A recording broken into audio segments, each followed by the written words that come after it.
My fiancée texted from the altar. I'm not coming. My ex just bought me a Ferrari. I replied to the priest, give me a minute.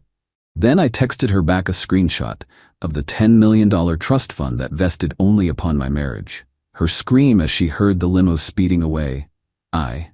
32 male. You know, you spend your whole life trying to be a good guy. You work a quiet job. I'm an architectural historian. You pay your bills. You treat people with respect. You think you're building a life? You even find someone you think wants to build it with you. And then you're standing at an altar, in a suit that costs more than your car, looking at 150 guests. The music had stopped. The organist was just kind of shuffling sheet music. My best man Ronan was shifting his weight. Everyone was looking at the big oak doors at the back of the church. Clara, 29, was 20 minutes late. Maybe the limo got a flat? Her mother, Maureen, whispered, bustling up to me, her face a mask of fake concern. She's always been so scatterbrained. I just nodded. My stomach felt like it was full of wet cement. Then my phone buzzed in my pocket. A text. I know. Who texted the groom at the altar? The officiant, Father Thomas, gave me a sympathetic look. Son, should we? I pulled out my phone. The buzz was from Clara. Clara, I'm not coming. I'm so sorry, but I can't. Julian is here. He bought me a Ferrari, a red one. I just can't throw away true love. Sorry, not sorry, X. I read it 3 times. A Ferrari. She was dumping me at the altar via text for her crypto bro ex in a car. The room was silent. Everyone staring. I could feel the heat of 150 pairs of eyes. Leo? Father Thomas said, stepping closer. Is everything all right? I held up a hand. My voice came out, but it didn't sound like mine. It was way too calm. Give me a minute, Father. I looked down at the text. Sorry, not sorry. A weird, cold calm washed over me. The wet cement in my stomach hardened into a block of ice. I wasn't even sad. I was just done. See, I never told Clara the whole truth about my family's money. She knew I had a comfortable background. She knew my grandfather was an eccentric old goat who left a complicated will. She thought I was just a boring, slightly well-off historian who was responsible. She had no idea about the clause. My grandfather, a manipulative genius even from the grave, set up a $10 million trust fund for me.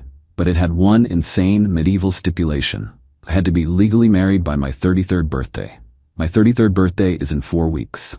I had never told her this. I wanted someone to marry me, the boring historian, not the $10 million jackpot. I thought Clara, despite her love of, well, things, was that person. I was wrong. I opened my phone's file folder. I found the PDF my lawyer, Naomi, had sent me last week when we were reviewing the final details. It was the key page of the will. I took a screenshot. I highlighted the specific clause.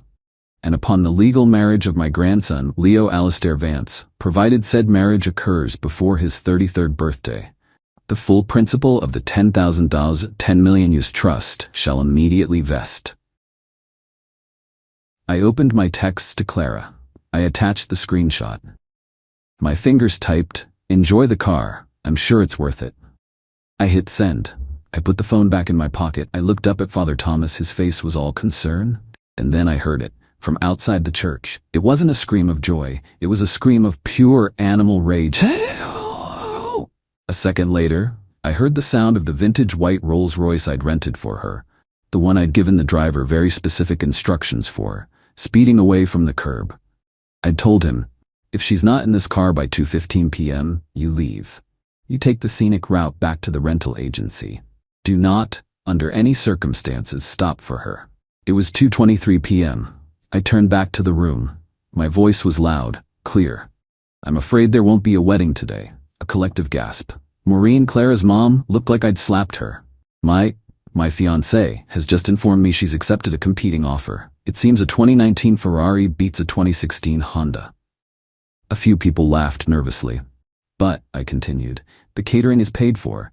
The reception hall is booked, and it is emphatically an open bar. Please, go, enjoy yourselves, my treat. I turned, walked past the altar, and went out the side door into the small garden. I didn't look back. I just walked. Update 1. It's been a week. I'm writing this from a sterile-smelling extended stay hotel room. My life has been loud. The first 48 hours were a blur. I turned my phone off. I just walked around the city until my feet blistered, then checked into this place. When I finally turned my phone back on, it was like opening a portal to hell. I had 88 missed calls, mostly from her family. The entitlement hit like a tidal wave. First, the voicemail from her mother Maureen. It wasn't sad. It was furious. "Leo, you call me back. You call me back right now. How dare you? How dare you humiliate my daughter like that? That trick. Hiding that money. You trapped her. You set her up to fail. This is financial abuse, Leo. Abuse. She made a mistake, a silly mistake. You think a car matters. You were supposed to love her. You've ruined her life. You hear me? You owe us." Us. She said us. Then the texts from Clara, from her bridesmaid's phone. "Leo, baby, turn your phone on. We need to talk. I know you're angry, but you have to understand. Julian is a monster. He manipulated me. He showed up and I was so stressed from the wedding, I didn't know what I was doing. That car isn't even new. It's a 2019 and the registration is sketchy. He's gone. He just dropped me at my mom's and left. Please, baby, I love you. It was always you. We can still fix this. We can go to the courthouse. Right now, we can still make the deadline. Please, Leo, I'm begging you. Don't throw this away over one stupid mistake." The deadline. My 33rd birthday. She's right, the clock is ticking. But her one stupid mistake wasn't the text. It was what I found out next. I got an alert from my credit card company, the one she was an authorized user on. I'd frozen the card right after I left the church, but the alert was for a declined charge. Date, the morning of the wedding. Amount, $20,000. Merchant, exotic auto leasing and sales. I called the card company. The agent confirmed it. "Yes, sir, it was declined. Was this a fraudulent charge?" "No," I said, my voice hoarse. "It was just an unauthorized one. Thank you for declining it." She wasn't just accepting a car. She was trying to use my money to help Julian buy the car, probably as a down payment. The text from the altar wasn't an impulse. It was the confirmation that her new plan had failed and she was moving to Plan B, the Ferrari. When Plan B, the Ferrari, also turned out to be a bust, she's trying to crawl back to Plan A, me. My blood went cold. This wasn't a mistake. This was a transaction. I called my lawyer, Naomi. "Naomi," I said, "she's not getting a cent, but she's still in my apartment." "Okay, Leo," Naomi said, her voice all business. "First, good job on freezing the cards. Send me that declined charge info. It proves intent. Second, the apartment. Your name is the only one on the lease, correct?" "Correct." "Then she's a tenant at will. You need to formally evict her. But you can't just change the locks, you need to get your things. I suggest a police escort, just to keep the peace." So that's what I did. 2 officers, a man and a woman who both looked profoundly tired, met me at my apartment building. I knocked. Clara opened it, her face puffy from crying. When she saw me, her face lit up like I was the hero arriving. "Leo, thank God, I knew you'd come back. I'm so sorry, baby." She moved to hug me. I stepped back. "I'm not here for that, Clara. I'm here for my clothes and my laptop." Her face changed. "What? What are you? Who are they?" She saw the cops. "Oh my God, you're having me arrested?" She burst into tears. "Officers, he's abusing me. He's trying to intimidate me." The female officer sighed. "Ma'am, we're not arresting anyone. Is your name on the lease?" "Well, no, but this is our home. We built a life here." "Ma'am, he's the leaseholder. He's allowed to retrieve his property, and he's allowed to ask you to leave." Clara's head snapped toward me. The tears stopped. Pure venom. You bastard, you're kicking me out? After you humiliated me? Where am I supposed to go?" "You went to Julian's pretty quick," I said, pushing past her into the bedroom.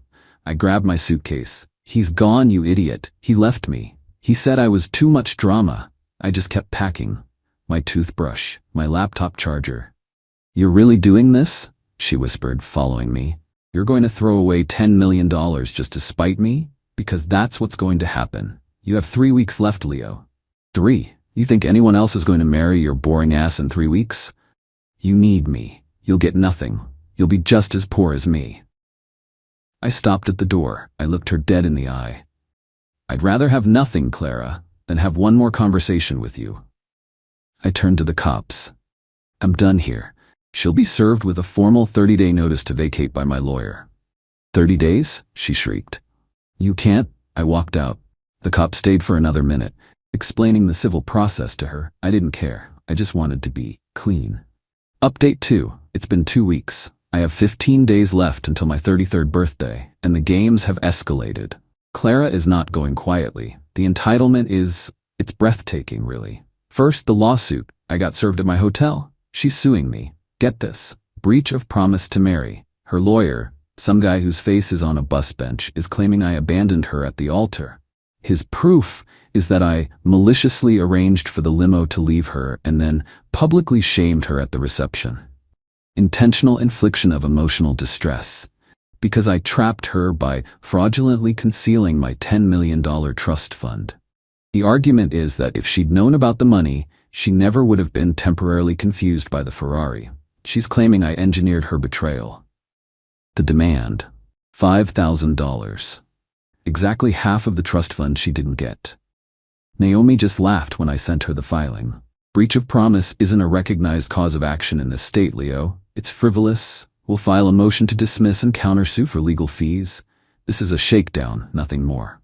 But the lawsuit isn't the real problem. The apartment is. She's refusing to leave. She's a squatter. Naomi sent the 30-day notice. Clara tore it up. I went by last week, stupid I know, to see if she'd moved. She changed the locks. I stood there, my key useless in the door. I could hear my TV playing inside. I knocked. "Go away, Leo," she yelled through the door. "You'll have to drag me out of here. I have rights. This is my home." "Clara, you're not on the lease. You're making this so much worse for yourself." "You made this worse. You're a vindictive, horrible man. I'm calling the police for harassment." I just left. I called Naomi. She changed the locks. Naomi sighed. "Okay. She's just cost herself a lot of money. We can't just break in. We have to start the formal legal eviction process. It's slow. It's annoying, but it's the only way. I'll file the unlawful detainer first thing tomorrow. So now I'm paying for an eviction lawyer and a hotel room, all while she lives in my apartment. But that's not even the worst part. Yesterday I got a call. A strange number. "Hi, is this Leo Vance?" "Yes." "This is Julian, Clara's, My blood pressure spiked. What do you want?" "Look, man, I gotta be honest. She's blowing up my phone. She's insane. She keeps saying I ruined her $10 million payday and that I owe her. She's threatening to sue me now. I wanted to say, sorry, man. That Ferrari was a 3-day rental. I was just trying to, I didn't think she'd actually leave you at the altar. That's cold." "Yeah, Julian, it was. Thanks for the call." He hung up. Even the crypto bro X thinks she's nuts. But the real kick in the teeth happened this morning. I hired a PI, not for Clara, but for my stuff. While I was packing my clothes, I didn't have time to grab everything. I left behind my books, my kitchen stuff, and my grandfather's maps. This is the part that makes me angry. The money is just money. But my grandfather, the crazy trust fund guy, was a cartographer. When I got my degree, he gave me a set of 4 17th century celestial maps. They're beautiful, and they're the only part of him I actually liked. They were on the living room wall. They weren't there when I did my 30-second sweep. The PI I hired is a gruff ex-cop. Took him 24 hours. She sold him, kid. Sold him to a rare print dealer downtown. Got $18,000 for the set. $18,000. I saw red. I went straight to the shop. It was a high-end place, all quiet and dark wood. I found the maps framed beautifully on the wall. "These are mine," I said to the owner. He was a fussy man in a bow tie. "I beg your pardon?" "I bought those from a young lady this week, a Miss Clara. She stole them. They were a gift to me from my grandfather. They are not hers to sell." I pulled out my phone. I have pictures of me receiving them. I have the insurance rider. The owner's face paled. "This is highly irregular. Here's my card and my lawyer's card. And here is the police report I am filing right now for felony theft." I called the non-emergency line right there. The owner, not wanting his shop involved in a felony, immediately agreed to hold the maps. 5 minutes after I left, my phone rang. "Clara, you sent the cops?" she shrieked. She must have been called by the dealer and the police. "You're pressing charges? For some dusty old paper? I needed money, Leo. You cut me off. You left me with nothing. You forced me to sell those. You owe me that money. I hate you." The call cut out. So that's where I am. I'm suing my ex-fiancée for eviction. I'm pressing charges against her for felony theft. She's suing me for $5 million, and I have 15 days to get married, or lose $10 million. Honestly, I'm starting not to care about the money. I just want those maps back, and I want her out of my life. Final update. It's been a month. The deadline, my 33rd birthday, was 3 days ago. It's over, all of it. I'm writing this from my apartment. It smells like paint and lemon cleaner. It's finally quiet. Here's the rundown. The eviction. We had our day in court. Clara showed up with her bus bench lawyer, looking like a wreck. Julian was, unsurprisingly, nowhere to be seen. She tried to cry. She told the judge I was a vindictive millionaire who was throwing a grieving woman into the street out of spite. She said I was unstable and controlling. Her lawyer tried to argue that her $5 million lawsuit gave her a financial stake in the apartment. The judge, who looked like she'd seen 1,000 Claras, was not impressed. "Ma'am, are you on the lease?" "No, but are you paying rent?" He cut me off. "I can't." "Did you change the locks on the legal leaseholder's dwelling?" He threatened me. The judge looked at Naomi, who just handed him the file.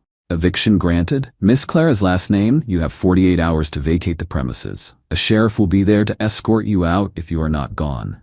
Clara just slumped. Her lawyer looked like he already regretted taking the case. The theft. The DA was happy to press charges. Felony theft.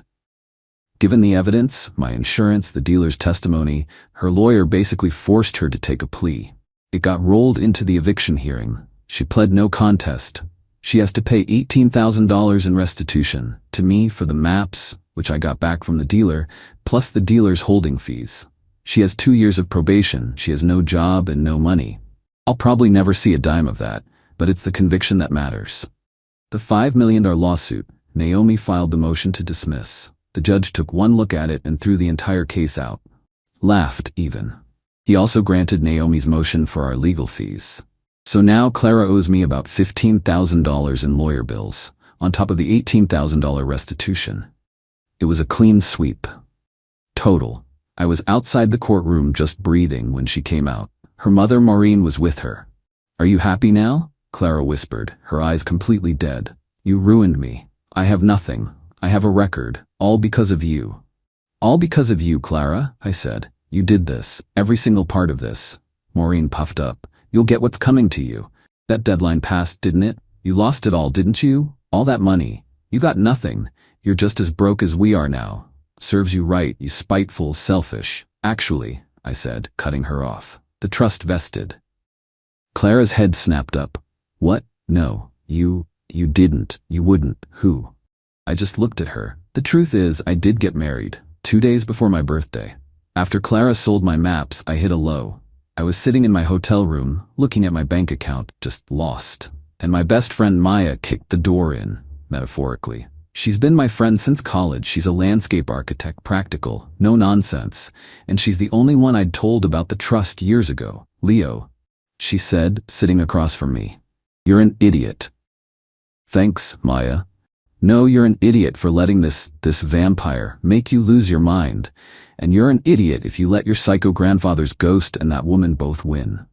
What's the alternative? Find a stranger and get married in 10 days? That's insane." "No, I'll marry you." I just stared at her. "What?" "I'll marry you, Leo. We'll go to the courthouse, we'll sign the paper, it's a business transaction. We'll get the most ironclad post-nup Naomi can draft. Your money stays your money. My money stays mine. We'll be platonic partners. We protect your inheritance from your grandpa's spiteful cat sanctuary or whatever, and we protect you from ever being in this position again. It's just a signature. Better to be tied to a friend than to her."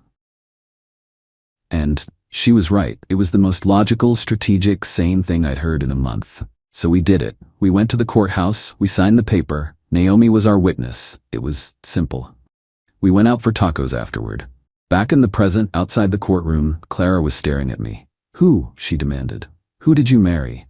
"Maya," I said, her face. I'll never forget it. It wasn't sadness. It was the most profound, acidic rage I have ever seen.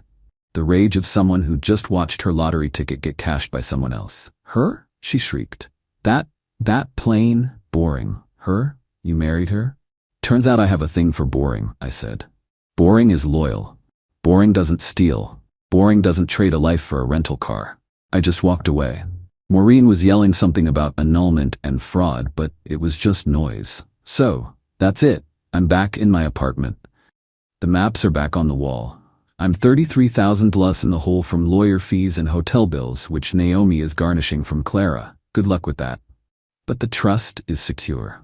Life is weird. I'm legally married to my best friend. We're not in love. We're not even living together. She has her own place. We're just partners. We're having dinner tonight to go over the tax implications with an accountant. It's not the fairy tale I thought I was getting. But as I sit here, in my quiet, clean apartment, with my maps on the wall, I've never felt more relieved. I'm not broke. And more importantly, I'm not with Clara. That's worth way more than $10 million. My fiancé texted, "My friends say my bachelorette gift registry should be at least $10,000. I replied, "Aim higher." Then I sent the registry link to her ex-boyfriend with the message, "Looks like she's your problem now."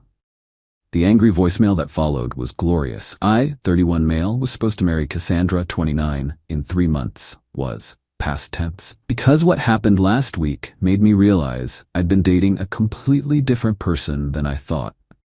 We'd been together 4 years, engaged for 1. Everything seemed normal until her bachelorette party planning started 2 months ago. That's when her friend group, particularly her bestie Jade, started getting involved. These women treated spending money like an Olympic sport. Last Tuesday, I'm at work when I get this text from Cassandra. "Babe, so Jade helped me set up my bachelorette registry.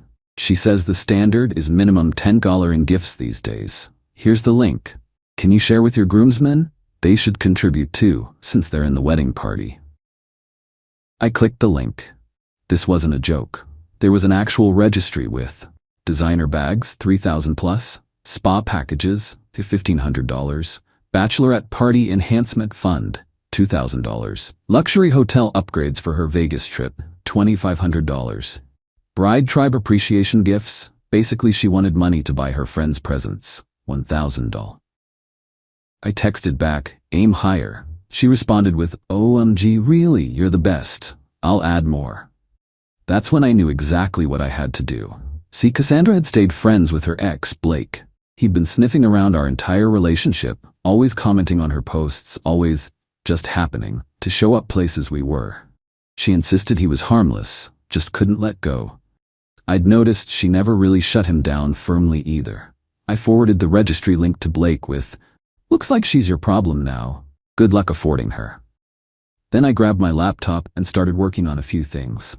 1. Canceled all wedding vendor deposits that were in my name, most of them. 2. Removed her from my streaming services and Amazon Prime. 3. Texted my landlord that she'd be moving out, apartment was in my name only. 4. Canceled our couple's gym membership. 20 minutes later, my phone explodes. Cassandra left me a 3-minute voicemail that was something, screaming about how I ruined everything and Blake thinks I'm a gold digger now. And, my personal favorite, you were supposed to share it with people who would actually buy me things. The fact that her first concern was Blake's opinion and not, our relationship, that told me everything. I texted her, "Your stuff will be in boxes by the door. Pick them up whenever. We're done." Then I blocked her number and went back to work. My buddy Trevor texted me an hour later, "Bro, did you really just end your engagement over a registry?" "No," I replied. "I ended it over finding out my fiancé thinks I'm an ATM with a ring on it." Update 1. The entitlement escalation has been absolutely insane. After I blocked Cassandra, she went full nuclear. But first, let me tell you what Blake did.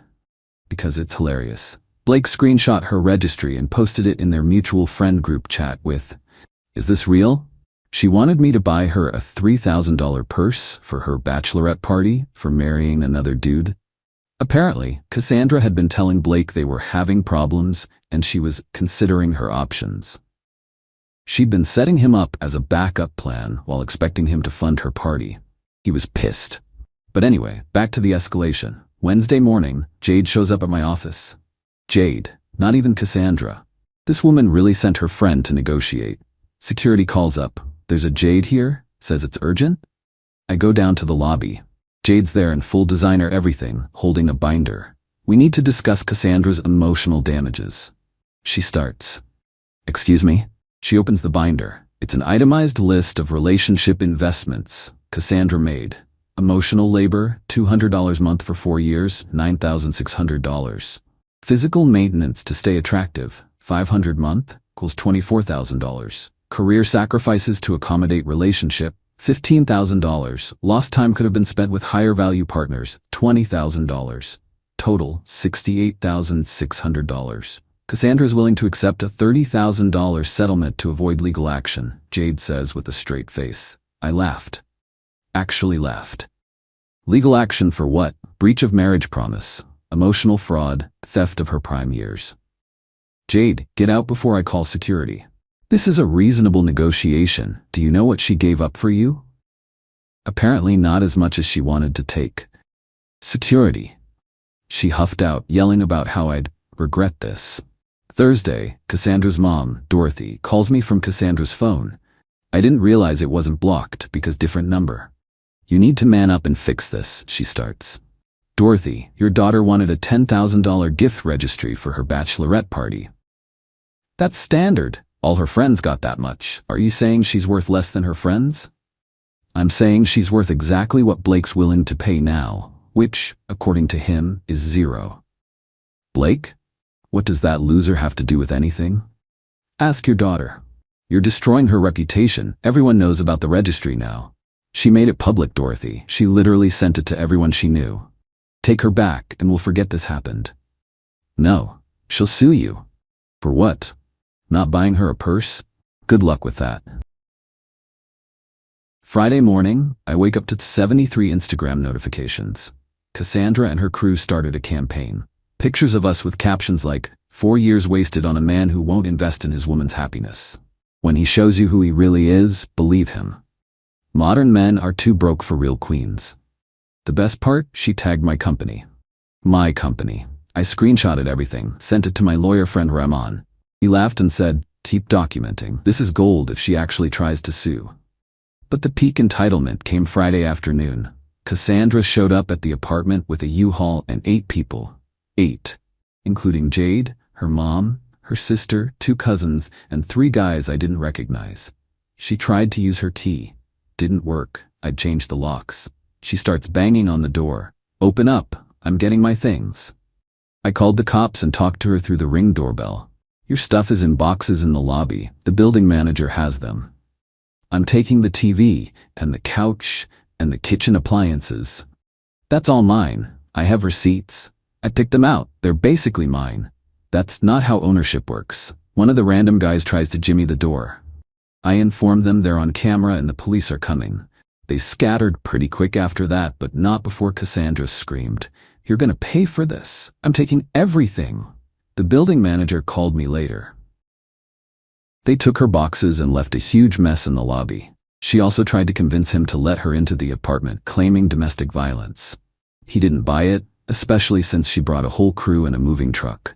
Saturday update, Blake sent me a DM. Bro, I didn't know she was this crazy. She asked me to co-sign a loan for her to sue you. A loan. To sue you for not buying her gifts. I blocked her ass. Even her backup plan bailed, LMAO. Update 2 y'all. The audacity has reached levels I didn't know existed. Monday morning, I get served with actual legal papers. She found a lawyer. Somehow. The lawsuit alleges 1. Promissory estoppel, claiming I promised to fund her lifestyle. 2. Intentional infliction of emotional distress. 3. Defamation for sending the registry to Blake. 4. Conversion for keeping shared property. She's seeking $75,000 in damages. Ramon looked at it and literally said, "This lawyer should be disbarred. This is basically legal toilet paper." But here's where it gets wild. Tuesday, I get a call from my mom. "Honey, why is Cassandra's mother calling me about wedding arrangements?" "What?" She says the wedding is still on, you're just having a moment, and we need to finalize catering. Dorothy was calling vendors and family, telling everyone the wedding was still happening, and I was just stressed from work. She'd been collecting RSVPs and accepting gifts on our behalf. I immediately sent out a mass email. "The wedding is canceled. Please do not send gifts. Any gifts received will be returned." But Cassandra had already cashed several checks from elderly relatives who don't do online banking. About $3,000 worth. Wednesday, the apartment building calls. Cassandra had listed the apartment on Airbnb. my apartment, that she doesn't live in anymore. Someone showed up with a reservation. I had to explain to a confused tourist family that no, they couldn't stay in my home, and yes, they'd been scammed.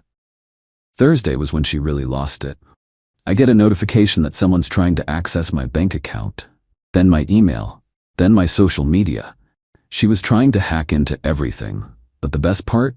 She did it from her laptop, which was still logged into her email, which she'd left logged in on my iPad that she'd forgotten about. I could see everything. Emails to friends saying she was going to destroy me and take everything. Messages to random men on dating apps saying she was almost single and looking for a real provider. And my absolute favorite, an email to a sugar daddy website asking about earning potential. I screenshot everything. Ramon was building quite the countersuit file.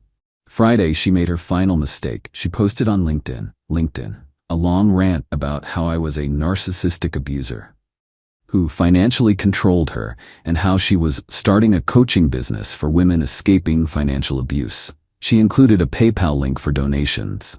Several of her professional contacts called her out in the comments. Her employer saw it. She'd used company time to post it, 11 a.m. on a Friday. By 2 p.m., she was unemployed. Her friend Jade texted me from a new number. "Are you happy now? You've ruined her life." She ruined her own life. I just declined to fund it. She's gonna be homeless. Maybe she should have thought about that before suing me instead of getting a job. You're heartless. No, I just have boundaries. Novel concept for y'all, I know. But Saturday was the grand finale. Cassandra sent one last email from a new account since I'd blocked everything else. "I'll drop the lawsuit if you give me $10,000 and take me back. This is your last chance to fix this. I know you still love me. We can work through this. I'll even lower my standards and forget about the registry." Lower her standards. She really thought she was doing me a favor. I forwarded it straight to Ramon. He responded to her lawyer with a countersuit for harassment, attempted fraud, the Airbnb scam, defamation, the LinkedIn post, attempted identity theft, the hacking attempts, theft, the wedding gift checks she cashed. Her lawyer dropped her immediately. Final update, this is it. The conclusion to this absolute circus. After her lawyer dropped her, Cassandra went silent for exactly 3 days. Then she tried one more Hail Mary. She showed up at my parents' house, in another state. She drove 6 hours to cry to my mom. My mom called me. She's here with a PowerPoint. A what? A PowerPoint presentation about why you should take her back. She has graphs. Graphs, y'all. My mom, bless her, let her present it just for the entertainment value. According to her, it included a cost-benefit analysis of their relationship, market research on what other men would have to pay for a woman of her caliber, a 5-year plan for their financial future, where I apparently would triple my salary, testimonials from her friends about what a catch she was. My dad told her to leave. She refused. They had to call the cops. She was escorted off the property while screaming about investment opportunities and ROI.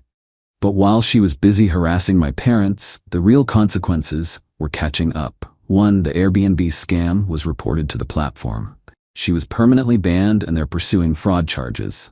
2. Her former employer contacted me because she'd listed me as a reference for new jobs. I told them about the LinkedIn post she made on company time. Word spread. She's basically unhireable in her industry. 3. Remember those wedding gift checks she cashed? Turns out one was from my great aunt, who's married to a retired judge. He was not happy. They're pressing charges for fraud. 4. Blake, her backup plan, posted all their messages online. She'd been stringing him along for years, getting gifts and money while we were together. His caption, "This is what a professional gold digger looks like." 5. Her friend group imploded. Jade got exposed for encouraging the whole thing because she was getting a finder's fee from any money Cassandra extracted from me. Found this in the emails. The other bridesmaids were furious they'd been manipulated. The countersuit Ramon filed scared her enough that she dropped everything and agreed to pay back the wedding gift money, cover my legal fees, sign an agreement to never contact me or my family again, return the engagement ring, which I'd forgotten to ask for. The last I heard, through mutual friends, she moved back in with her parents. She's working at a MLM selling essential oils. She started a TikTok about being a victim of narcissistic abuse that has 12 followers. Her mom, Dorothy, is still telling people the wedding is just postponed. Jade isn't talking to her after finding out Cassandra was telling people. Jade manipulated her. Blake sent me a final message. Dodged a bullet, bro. We both did. The engagement ring? Sold it. Used the money for a boys' trip to Mexico with the groomsmen. We toasted to dodging bullets with top-shelf tequila. My favorite part of all this? She sent one final email last week from her mom's account. I'm willing to forgive you and start fresh. But my new bachelorette registry minimum is $15,000 since you caused me so much trauma. This is non-negotiable. She raised her price after everything. The delusion is genuinely impressive. I didn't respond, but I did laugh for about 10 minutes straight. Ramon framed her original lawsuit in his office as the most entertaining case that never went to trial. My mom kept the PowerPoint. She shows it at parties. It's become legendary in our family. And me? I'm living my best life. Alone. Financially stable. Without anyone demanding $10,000 for the privilege of marrying me. Funny thing is, I make good money. Would have happily spent on a woman who actually loved me. But a $10,000 bachelorette gift registry? That's not love. That's a business transaction, and I'm not in the market. To anyone wondering if I regret how I handled it, hell no. The registry was just the mask slipping. Everything that came after showed me exactly who she really was. A woman who saw me as a credit card with a pulse. Thanks for following this wild ride. May all your relationships be genuine and your gift registries be reasonable. P.S. Cassandra, if you're reading this, and according to mutual friends, you're obsessed with finding it, that $15,000 registry isn't happening. Neither is $10,000, or $5,000, or $5. You played yourself. Enjoy the essential oils.